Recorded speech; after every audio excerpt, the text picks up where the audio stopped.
Yan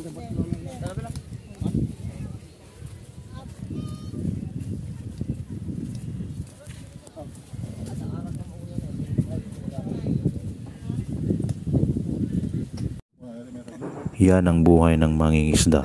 Ito ang aming natunghayan dito.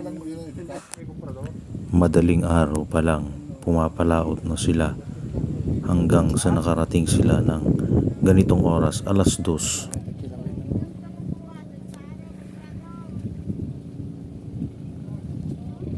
Alas 2 na ng hapon sila nakarating at unti-unti silang nagsisidatingan dito sa may Pampang.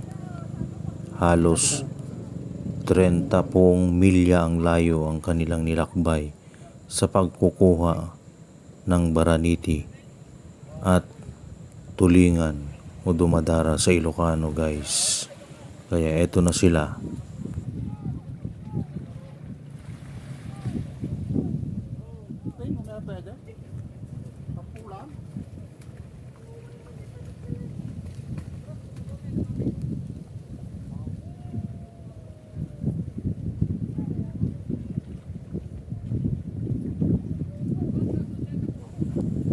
Sa layo ng pinanggalingan nila, marami pong tumulong sa kanilang magbuhat para dalhin sa Pampang.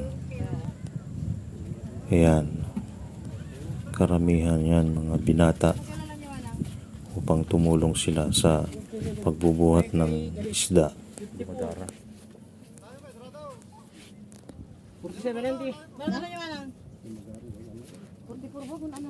Tsaka mo man niya mo. 44.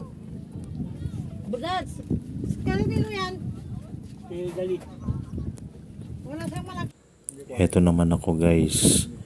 Ito naman yung aking dinampot upang ipakita sa inyo mga kasama. Okay.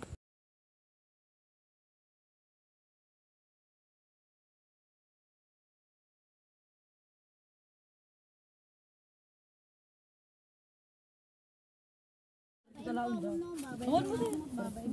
23. Ay, mo 30. 23. Kanain?